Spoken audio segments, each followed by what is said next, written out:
नमस्कार दोस्तों, fundamental analysis के इस वीडियो सीरीज में आपका फिर से एक बार बहुत-बहुत स्वागत करता हूं। आज हम देखने वाले हैं फाइनेंशियल रेशियो में प्रॉफिटेबिलिटी रेशियो में जैसे कि हम पिछले वीडियो में देखे थे जो भी एबिटा मार्जिन कैसे कैलकुलेट किया जाता है, एबिटा कैसे कैलकुलेट किया जाता है, उसके सीएजीआर ग्रोथ का कैलकुलेशन कैसे होता है, वो सारी चीज़ें हमने देखी थी। इस वीडियो में हम देखेंगे कि प्रॉफिट आफ्टर टैक्स मार्जिन कैसे कैलकुलेट किया जाता है एंड सीएजीआर ग्रोथ इसका कैसे कैलकुलेट किया जाता है एंड इसके जो वैल्यूज आते हैं आफ्टर कैलकुलेशन वो किस तरह से फंडामेंटल एनालिसिस में मायने रखते हैं।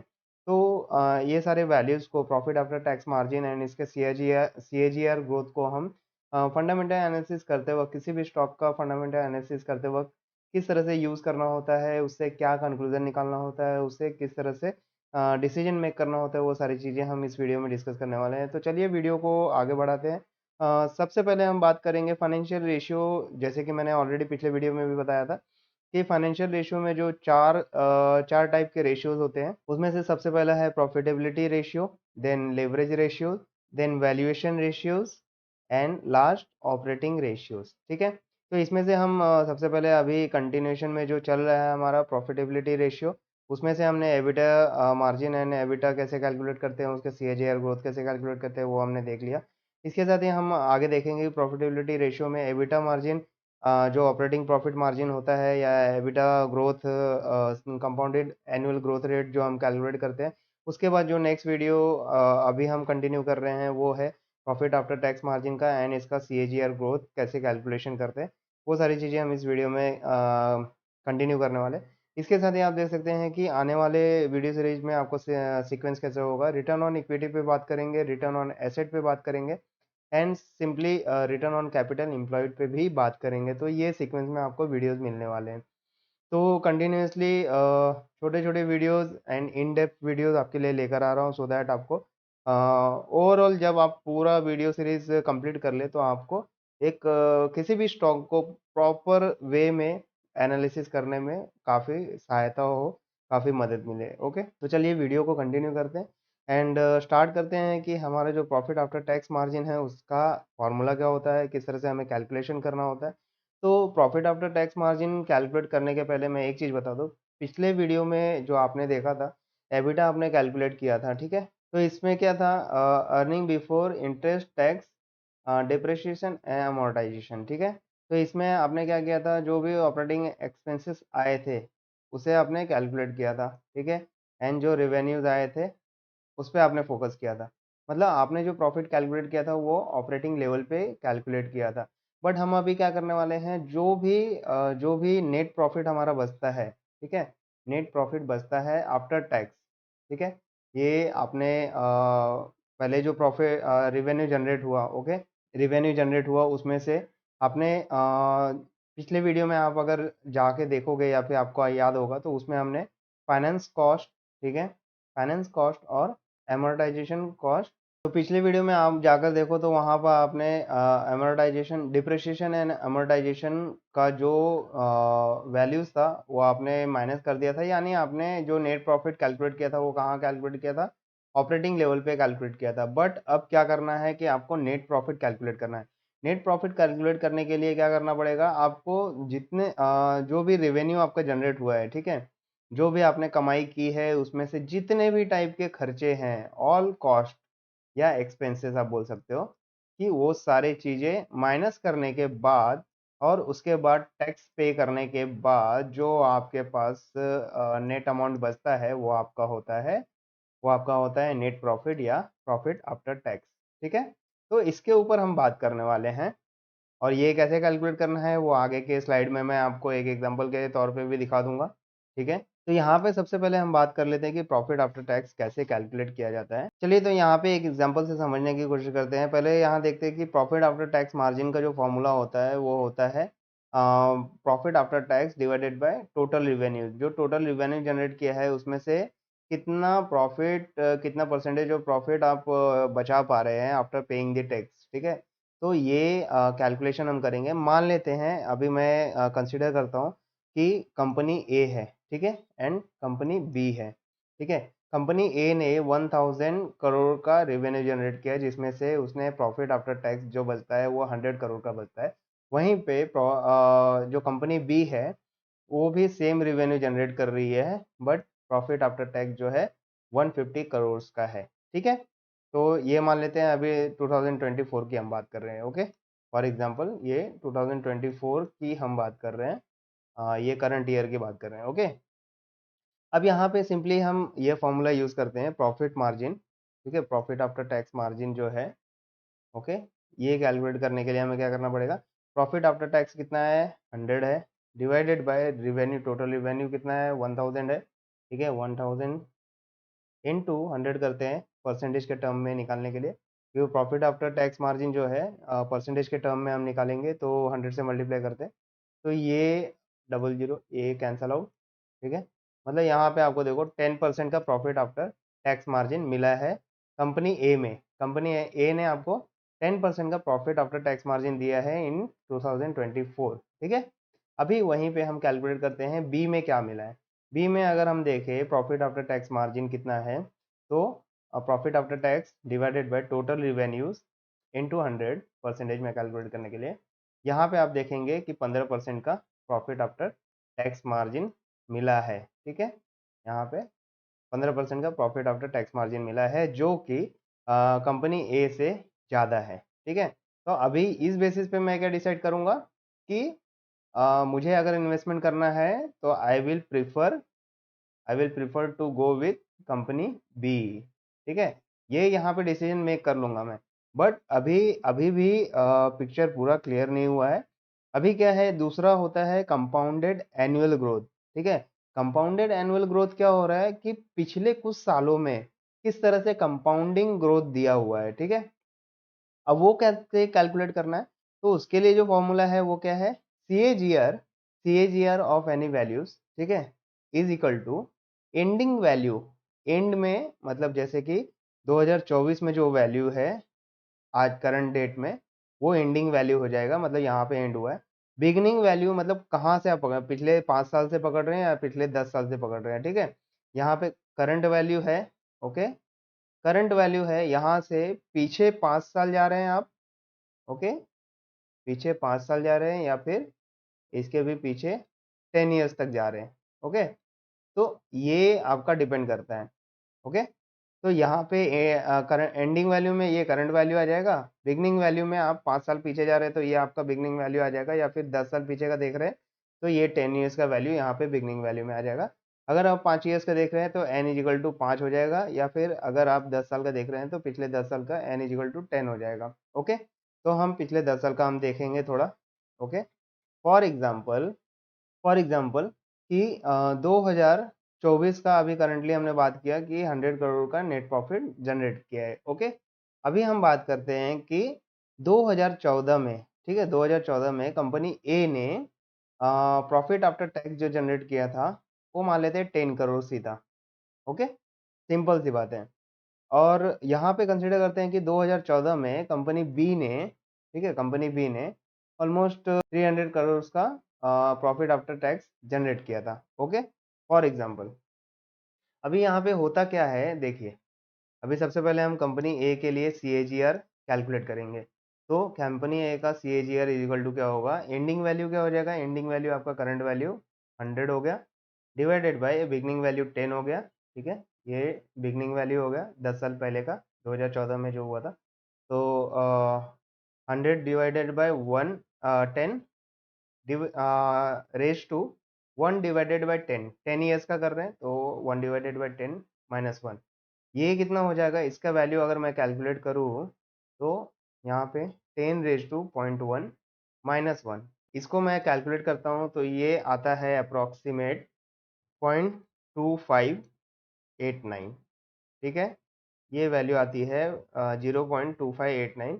इसको अगर 100 से मल्टीप्लाई कर देते हैं to get this value in terms of percentage, तो यहाँ पे क्या हो जाएगा 25.89%। ठीक है, तो ये 25.89% के हिसाब से कंपाउंडेड एनुअल ग्रोथ दिया है प्रॉफिट आफ्टर टैक्स मार्जिन में। ठीक है, कंपनी ए ने। वहीं पे आप देखते हैं कि कंपनी बी ने जो कंपाउंडेड ग्रोथ दिया है वो कितना है, तो यहाँ पे जो अभी एंडिंग वैल्यू है वो है 150 डिवाइडेड बाय 300 करोड़ 2014 में था, ठीक है। यहाँ पे 300 करोड़ रेज टू 1/10 -1।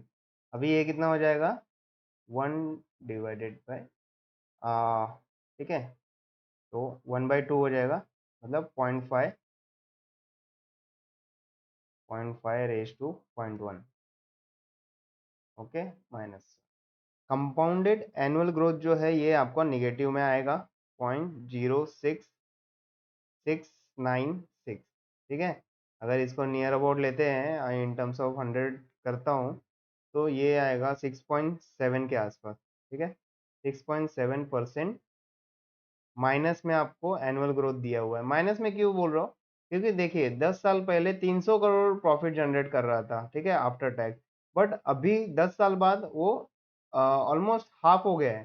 तो ये कंपाउंडेड जो इसका रेट था, अगर पिछले 10 साल का अगर कंपाउंडिंग रेट आप निकालोगे, कितने कंपाउंडिंग रेट से ये कम होते होते अभी 10 साल बाद 150 करोड़ रुपए पहुंच गया है। तो ये आप देखोगे कि -6.7% के हिसाब से इसके कंपाउंडिंग डी ग्रोथ हुआ है। आप ऐसा कह सकते हो कि ईयर बाय ईयर या फिर आफ्टर सर्टेन ईयर इसका प्रॉफिट कंटिन्यूसली गिरता गया है, मतलब इसका प्रॉफिटेबिलिटी कैपेबिलिटी कम है एज कंपेयर टू ए। ये आप कैलकुलेट कर सकते हो, ये आप कंक्लूड कर सकते हो यहाँ से।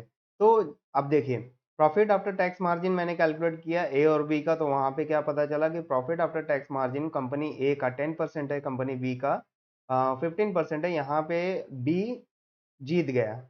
लेकिन हम कभी भी किसी कंपनी को एनालाइज करते हैं तो पिछले पास्ट डेटा पे ज़्यादा रिलाई करते हैं कि पास्ट डेटा में किस तरह से परफॉर्मेंस दिया है कंपनी ने, क्योंकि पास्ट डेटा काफ़ी रिलायबल होता है और काफ़ी प्रिफरेबल भी होता है। तो पास्ट डेटा के लिए हम कंपाउंडेड एनुअल ग्रोथ कैलकुलेट करते हैं कि किस तरह का प्रॉफिट पिछले 10 सालों में कैलकुलेट किया है। तो यहाँ पे आप देख सकते हैं कि कंपनी ए ने 25.89% से ग्रोथ दिखाया है, वहीं पे कंपनी बी का जो प्रॉफिट है वो कंटिन्यूसली डाउनग्रेड होते हुए गया है। ठीक है, तो डिग्रेड होते हुए काफ़ी कम हो गया है। लाइक पिछले 10 साल पहले अगर देखा जाए तो 300 करोड़ का प्रॉफिट जनरेट कर रही थी ये कंपनी, एंड अभी करंटली देखें तो 150 करोड़ का प्रॉफिट जनरेट कर रही है। तो यहाँ पर जो होती है कंपनी ए जीत जाती है, company A is more preferable to invest. ठीक है, लोग जो इन्वेस्टर्स होते हैं वो कंपनी ए में इन्वेस्ट करती है। ओके, एंड जो कि जाहिर सी बात है कि पिछले 10 सालों में जो अच्छा प्रॉफिट एंड ग्रोथ दिखाएगी उसी कंपनी में लोग ज़्यादा अट्रैक्ट होंगे, उसी कंपनी में अच्छा खासा इन्वेस्टिंग भी होगा। तो आई होप यहाँ तक आपको सब क्लियर हो चुका होगा। तो अभी हम देखेंगे कि एक तो ये माइनस में वैल्यू मिल गया। एक और एग्जांपल हम देख लेते हैं कि मान लेते हैं कि ये 150 करोड़ है, यहाँ पे हमने 300 करोड़ का एग्जांपल लिया था। अभी हम एग्जांपल लेते हैं कि यहाँ पर ऑलमोस्ट इसने 120 करोड़ जो अर्न किया था 2014 में, जो प्रॉफिट आफ्टर टैक्स था वो 120 करोड़ का था। ठीक है, ये थोड़ा डिजिट हम चेंज करके देखते हैं तो यहाँ पर क्या हमें मिलता है। अभी माइनस का वैल्यू जो था, जो केस था वो हमने देख लिया। अब माइनस की जगह पे एक और एग्जांपल जस्ट अपने अंडरस्टैंडिंग के लिए चेक करते हैं। तो यहाँ पे अगर आप देखो, बी का फिर से कैलकुलेशन करता हूँ। पहला आपका एंडिंग वैल्यू तो सेम है, 150 है, डिवाइडेड बाय 120 हो गया, रेज टू 1/10, मतलब 10 ईयर्स का देख रहा हूँ मैं। ठीक है, तो यहाँ पे अभी हम सिंपली कैलकुलेशन करते हैं तो ये आपको कितना मिलेगा, 150 डिवाइडेड बाय 120 करता हूँ मैं। ठीक है, एंड रेज टू 0.1 करता हूँ। ओके, एंड -1 करता हूँ, तो ये मुझे आता है 0.0225। ठीक है, इसको अगर 100 से मल्टीप्लाई करता हूँ to get in terms of percentage, तो ये 2.25 का कंपाउंडेड एनुअल ग्रोथ दिखाता है प्रॉफिट आफ्टर टैक्स मार्जिन में। ठीक है, इसका CAGR ग्रोथ जो है 2.2425% का है, ये पॉजिटिव मिला। बट इसका CAGR ग्रोथ देखिए 25% कहाँ है एंड 2.25% कहाँ है। ठीक है, तो यहाँ पर भी कंपनी ए विन करती है, यहाँ पर भी कंपनी ए विन करती है और कंपनी ए में ही इन्वेस्टर्स अट्रैक्ट होंगे और वहीं पे एक्चुअल में इन्वेस्टमेंट करना चाहिए। तो this is one of the component of the profitability ratio. तो आपने एबिटा मार्जिन और उसका सीएजीआर ग्रोथ कैसे कैलकुलेट करते हैं, उस पर किस तरह से डिसीजन मेक करते हैं। फिर प्रॉफिट आफ्टर टैक्स मार्जिन हो गया, इसी तरह से आरओई, आरओए और आरओसीई की भी बात करेंगे। तो ये सारे पांचों कंपोनेंट को आपको एनालाइज करना होता है। तो ये वन बाय वन वीडियो बन रही है, तो definitely it is one of the parameters on the profitability ratio. ठीक है, चलिए अब इसको एक एग्जांपल से समझने की कोशिश करते हैं। आई होप यहाँ तक आपको कैलकुलेशन पॉइंट ऑफ व्यू समझ में आ गया होगा। तो इसे मैं एक एग्जांपल के तौर पे आपको समझाने की कोशिश करता हूँ। यहाँ पे एक फॉर्मूला ऑलरेडी लिखा हुआ है फॉर योर रेफरेंस, एंड यहाँ पे मैंने एक स्निप ऐड किया है XYZ कंपनी का। यहाँ पे आप देख सकते हैं कि 2018 में, फॉर एग्जांपल मैं लेता हूँ कि 2018 में टोटल रिवेन्यू जो है, ठीक है, सेल्स रिवेन्यू जो है 6770 करोड़ का जनरेट हुआ है। ओके, यहाँ पे देख सकते हैं रुपीज इन करोड़ से। तो ये 6770 है। एंड उसके बाद प्रॉफिट आफ्टर टैक्स जो है नेट प्रॉफिट, ठीक है, यहाँ पे प्रॉफिट बिफोर टैक्स है, फिर टैक्स 37% का टैक्स है। तो ये प्रॉफिट आफ्टर टैक्स ये है 359। तो अगर मैं profit after tax margin calculate करूँ तो ये इसका क्या आएगा, 359 प्रॉफिट आफ्टर टैक्स। ठीक है, ये profit after tax divided by total revenues. ठीक है, तो profit after tax 359 divided by 6770 into 100 करता हूँ to get in terms of percentage. ठीक है, ये अगर मैं कैलकुलेट करके आपको दिखाऊँ तो ये वैल्यू कितना आएगा आपका, 359 डिवाइडेड बाय 6770। तो ये आता है आपका अप्रॉक्स 5.3%। ठीक है, तो ये 2018 की बात कर रहा हूँ। 2018 में ये वैल्यू था, मार्च 2018 की बात करेंगे। अब हम बात करते हैं कि मार्च 2023 में क्या हाल था। भैया मार्च 2023 में देखते हैं कि ये 1282 है प्रॉफिट आफ्टर टैक्स। ठीक है, 1282 divided by 14108, okay, and into 100। अब इसका कैलकुलेशन कर लेते हैं, 1282 डिवाइडेड बाय 14108 इंटू 100। ठीक है, तो ये आता है आपका 9.08%, या फिर आप 9.1% भी आप कह सकते हो। ओके, तो यहाँ पे थोड़ा आप गौर करोगे तो ये कितने साल का टेन्योर है, ये 2023 का। ठीक है, 2018, तो 2018 से 2023 में प्रॉफिट आफ्टर टैक्स मार्जिन जो है ऑलमोस्ट 70 to 80% के बीच में, ऑलमोस्ट 70 to 80% के बीच में आप देख सकते हैं कि ग्रोथ दिखाया हुआ है। ये जो ग्रोथ है प्रॉफिट आफ्टर टैक्स मार्जिन की बात कर रहा हूँ, अभी मैंने CAGR की बात नहीं की है। सीएजीआर की बात करेंगे जब हम पीयर टू पीयर कंपनी को कंपेयर करने की कोशिश करेंगे कि भैया इस कंपनी में XYZ कंपनी में, ठीक है, या फिर कंपनी ए में सीएजीआर ग्रोथ कितना है पिछले 10 सालों का, एंड कंपनी बी में सीएजीआर ग्रोथ कितना है पिछले 10 सालों का। अगर यहाँ पर कंफ्यूजन होता है प्रॉफिट आफ्टर टैक्स मार्जिन में कि यहाँ तो देख लिया हमने, बट उसके साथ साथ आपको सीएजीआर ग्रोथ भी देखना मस्ट है, क्योंकि पिछले 10 सालों का पिछला पास्ट डेटा भी आपको देखना, एनालाइज करना बहुत ज़रूरी होता है। ठीक है, तो इसके बेसिस पे भी आप कैलकुलेट कर सकते हैं। यहाँ पे अगर सीएजीआर ग्रोथ इस कंपनी का इस डेटा के बेसिस पे अगर कैलकुलेट करना है मार्च 2018 से लेकर मार्च 2023 तक, तो आप कैलकुलेट कर सकते हैं। सीएजीआर इक्वल टू क्या होता है, एंडिंग वैल्यू 1282, ठीक है, divided by 359 beginning value, raise to 1 divided by 5 minus 1। ठीक है, ये 1/5 क्यों किया, क्योंकि पिछले 5 सालों का 2018 से 2023 तक, मतलब 5 सालों का है। ठीक है, तो ये 1/5 किया। तो यहाँ पे आप देख सकते हैं कि 1282 डिवाइडेड बाय 359 अगर मैं करूँ, ओके, एंड रेस टू 0.2 करता हूँ, ठीक है, -1, तो ये आता है मेरा ऑलमोस्ट 28.99, मतलब 29% का पिछले 5 सालों में 29% का कंपाउंडेड एनुअल ग्रोथ दिखाया है प्रॉफिट आफ्टर टैक्स मार्जिन में। ठीक है, प्रॉफिट आफ्टर टैक्स मार्जिन को कंपाउंडिंग करते हुए 28.99% से कंपाउंडिंग करते हुए ग्रोथ दिखाया हुआ है इस कंपनी ने। इस तरह से आप कंक्लूजन कर सकते हैं। अगर पीयर टू पीयर कंपनी में जाते हैं, कंपनी ए मान लेते हैं ये थी, कंपनी बी में जाते हैं, अगर वहाँ पे अगर 28% से या 29% से कम में आता है, यहाँ पे मान लेते हैं कि 22% आ गया या फिर 12% आ गया, तो डेफिनेटली आप कंपनी ए में ही इन्वेस्टमेंट करेंगे। यहाँ से ये कंक्लूजन निकलता है। ठीक है। आई होप ये वीडियो आपको काफ़ी पसंद आई होगी और आपका जो प्रॉफिट आफ्टर टैक्स मार्जिन का जो फंडा है काफ़ी ज़्यादा क्लियर हो गया होगा। इतना डीप में मुझे भी यूट्यूब पे कहीं वीडियो नहीं मिला।